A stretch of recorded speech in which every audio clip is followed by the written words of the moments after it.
Another Whitney video, you say? Yes, this was requested by several people in the comment section of the first video, and who am I to say no? This video is going to find Whitney promoting a popular theme among feminists. It is none of your business whether or not a woman smiles. Beyond that, asking her to is assault, almost sexual assault in some feminists' eyes. I don't want to smile for you. In fact, I don't have to smile for you. And it's true, you don't, but do you have to be a bitch about it? Let's see how Whitney handles this situation. You be the judge. With that said, let's get to it. So yesterday I posted a status describing how a male clerk demanded that I smile for him in exchange for the gum that I was trying to purchase. Right off the bat, we have the evil man demanding she smile. He didn't ask, he demanded. You can tell where this is going already, can't you? And this post quickly became the most controversial thing I have ever said or done, both on television and the internet, and I would really like to delve into exactly why that is. By most controversial, she means this incident created the most posts on her blog, probably with the most negative comments as well. I got news for you, Whitney. This isn't the most controversial thing you've ever done. Telling people to love themselves when they weigh nearly 400 pounds and that you can be healthy at that weight, that is the most controversial thing you've ever done. And unfortunately, it's something that you do over and over again, on TV and on the internet, and in person, and in your Work with Whitney videos, and your no body shaming lectures at colleges to young, impressionable women, on news shows and interview shows. Let's try to inject a little reality into this, don't you think? The post is pretty straightforward. I went into a gas station, the clerk called out, "Hey sweetheart," to greet me. I got some headache medicine, I walked up to the counter, I put it down while he rang it up, and then I also put a pack of gum on the counter. He picked up the pack of gum, he put it to his chest, and he said, "You've got to give me a smile if you want this." But I didn't want to pay for my gum with a smile, I wanted to pay for my gum with money, so I said, "No thanks, I'll just take the gum." At the time of this video, Whitney's "Stop Telling Me to Smile" post on Facebook has gathered 96,000 likes, 7.4 thousand shares, and 14,000 comments. The last comment being on May 21st, 2016. That's a lot. And there were a lot of really cool comments too, both for Whitney and against Whitney, both for telling people to smile and against telling people to smile. According to this entire project, men are never told to smile, just women. So here you go, my favorite comment of the article. It's this little gem of a comment by someone named Danielle Alcon. I bet everyone here in support of the clerk are the same people who blame rape victims for what they were wearing when assaulted, or think it's cute when a little boy hits or picks on a little girl because that means he likes her.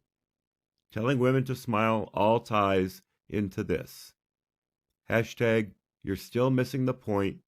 Now, of course, asking someone to smile, how you can conflate that with victim blaming, which isn't even a thing anymore, I don't know how you get there. Or if you think it's cute when a little boy hits or picks on a little girl because that means he likes her. I've got news for you, Danielle. That's how kids interact. Little girls do that too. How does that tie into any of this? She says it does, and she says, you're still missing the point if you don't. Who exactly is missing the point here? If you ask me, if you ask the majority of the people watching this video, it's going to be Danielle. Then he started complaining and telling me that I had a bad attitude and saying things like, "Oh man, you can't act like that."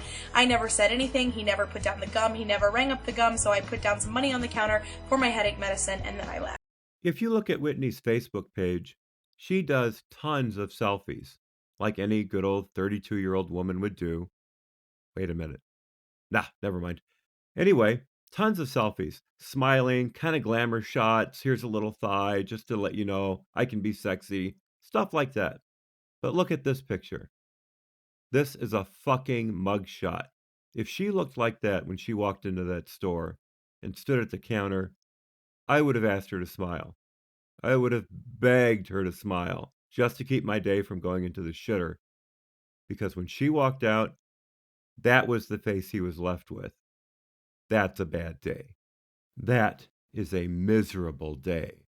The first problem is that so many people assume that this man was simply trying to be kind and cheer me up. I think that the words in my post were enough to illustrate that this man was less concerned with being kind and more concerned with eliciting a reaction out of me for his benefit that I politely declined to give. Am I the only one who, when he heard that last little bit, thought immediately of this absolute gem? What You just satire called is my it's a opinion misunderstanding of what irony is. stupid. You just called my opinion stupid. That's incredibly unproductive, and I don't think I'm going to enact the labor of having to explain to you why that's incredibly offensive and patronizing. I love that bit. It's almost as if Whitney's reading from a script, isn't it, folks? If someone wants to cheer you up or show you kindness, there's a key word there, and it's show. They do something to offer up their kindness to you. This could come in the form of attentiveness, of good customer service. This could be a question like, are you having a rough night? This could be a well wish, like, I hope your night gets better, take care, ma'am. All of those kinds of things, but this clerk did none of that. The only thing that this clerk did do was demand that I smile while he held my gum in his hand and refused to ring it up. Right. He told you that you had to smile. That if you didn't smile, you'd never see that gum again, by God. He was going to shoot it in the head, throw it in the trash, and then put it out to the dumpster and then burn it. Fuck yeah, Whitney, you showed him. Or maybe, just maybe, because he didn't follow your unwritten rules, because he didn't read your mind, and you came across looking like a bitch, maybe he thought, follow me here, Whitney, but maybe, just maybe, he thought you were acting like a bitch. And this is where I'm confused. Does that really not seem odd to anyone?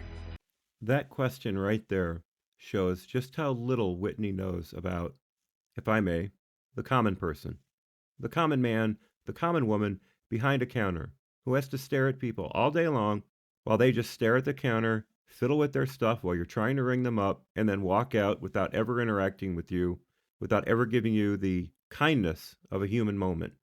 And so when you ask for that moment, 999 times out of 1,000, you'll get that moment. You'll get the smile, you'll get the nod, you'll even get a wink.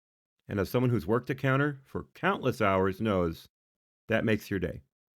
And if you can have a few of those moments during the day, it makes the shift go by that much faster.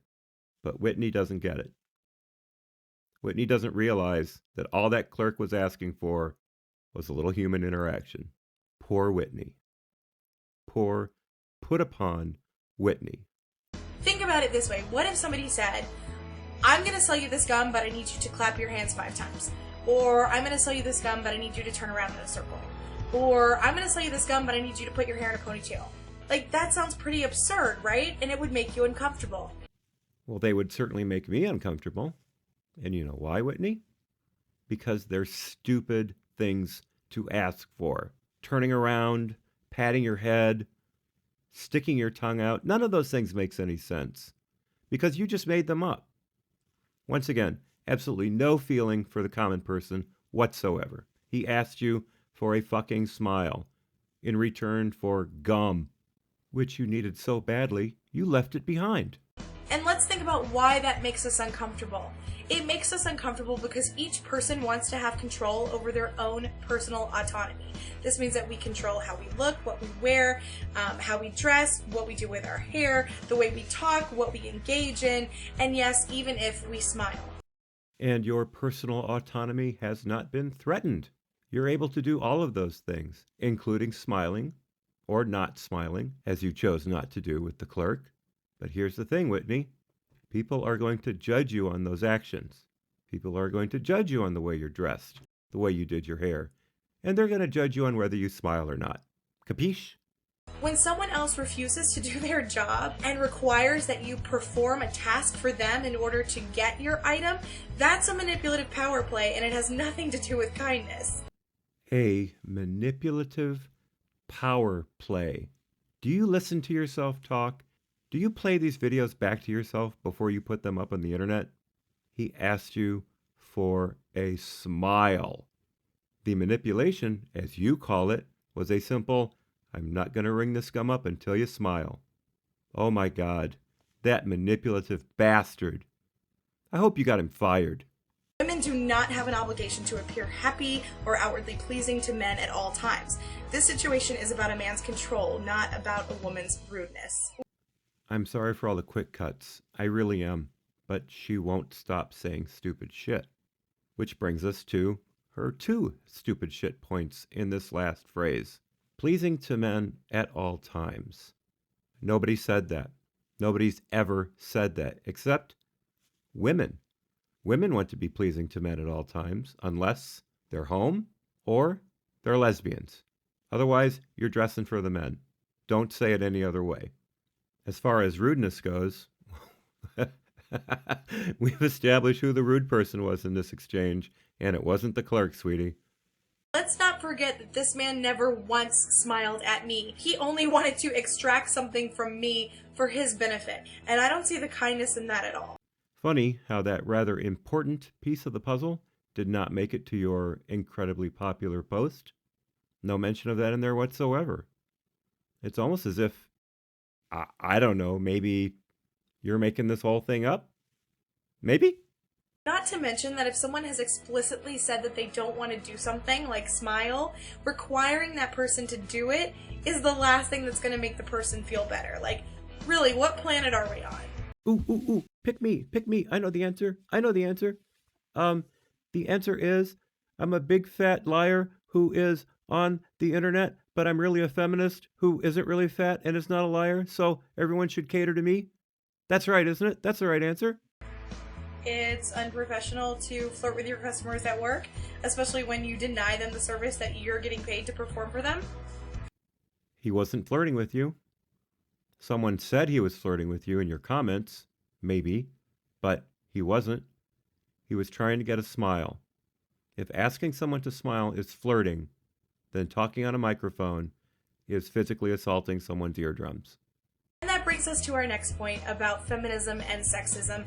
This situation has everything to do with feminism. Hello, Marty. Stan here in the press room. Look, stop the presses. We've got an exclusive. It's all about feminism. You never would have believed it, but she said it out of her own mouth. It's all about feminism. Get it on the evening edition. If a man had walked into the gas station, do you think that a grown man who was the clerk would have looked at another grown man and withheld his gum from him and told him that he needed to smile? Just picture it, a grown man telling another grown man, I need you to smile if you want this. It's absurd. It would never happen. Or what if I'd walked into the gas station with my boyfriend? Do you really think that a grown man would have asked me to smile for him in front of my boyfriend? The answer to that is no. And if you recognize that the answers to those questions are no, then it's blatant sexism. For someone who's been on this planet for 32 years and who has been putting a hell of a dent in it for the last 12, I begin to wonder about this woman. She has no idea how men interact with other men. No, we don't ask each other to smile. That's ludicrous. We'll say things like, is it hot enough for you? How's it hanging? Guy stuff. That's what guys do. And the part about your boyfriend being with you? So the fuck what? What if he didn't ask you to smile then? Does that make it sexist? No, it makes it polite. You don't talk to another guy's girl in front of him. Unless he says, this is my girl, say hi, sweetie. And when you say hi, he says, shut the fuck up, you never stop talking. Men definitely also get unwanted sexual attention from women. In fact, my own boyfriend gets hit on constantly where he works by older women, and it makes him feel really uncomfortable. They say overtly sexual things, and then they follow it up with, oh, but that's okay, I can say that because I'm old enough to be your grandmother. That's so creepy and unwanted and unacceptable. And some of them actually demand that he shave his beard. Again, about the personal autonomy. My boyfriend and his beard don't exist for anybody but him, the same way that my face, smiling or otherwise, doesn't exist for anybody but me. Whitney, what you've just described is a toxic work environment. I don't think anyone should have to put up with that. I would tell them in no uncertain terms they would have to stop that behavior, or I would go to HR. But how did we get from someone asking you for a smile to workplace sexual coercion? How? The clerk didn't even ask you out on a date. And nobody asked you to shave your beard or your, well, whatever women shave these days. That never came up. How you can pull this false equivalence out of your generous ass crack is mind-boggling. It's absolutely stupefying. Stop this. I think it's really kind of ironic that this even happened to me because I truly don't have much experience with men telling me to smile. That's not because it doesn't happen, it's because I just generally am usually smiley and positive and bubbly, and I make small talk with strangers, and that's just my personality. So I haven't experienced this nearly as much as a lot of women have in their lifetime. So in other words, women who don't smile a lot get asked to smile a lot. It's almost as if people want them to smile. It's almost as if people realize when you smile, you look happy, you look better. As you go about your day, you want to see people happy. You want to see them smiling. How wrong is that, Whitney? Oh, but for you, it was just this once. How ironic. And the thing that's the most frustrating, I think, is to see all the comments and things from like my followers or fans or whatever, even one of my own family members and some people who were acquaintances of mine, just be really hateful and just want to assume that I'm being a terrible bitch and that fame has gone to my head, which that always makes me laugh because I don't consider myself famous and I just live my normal little life with my normal little cat, my family. I'm not rich. I don't care that I'm on TV. Like, it's just not a thing. Nope. Fame hasn't gone to your head at all. Not famous in the least. 4th season, right, Whitney? Yeah, just little old you. You've certainly never acted like a bitch to anyone on your show. Nope, all smiles and giggles with you, Whitney. All smiles and giggles. But I do have to say that I'm not a diva and I'm not a bitch, but I am a feminist. And if you don't know that about me just from like context clues, then I don't know if you weren't paying attention, but that I definitely am. And that's something I will never apologize for. And this incident may have seemed silly or innocuous or even sweet to some people, but it wasn't to me. It was significant.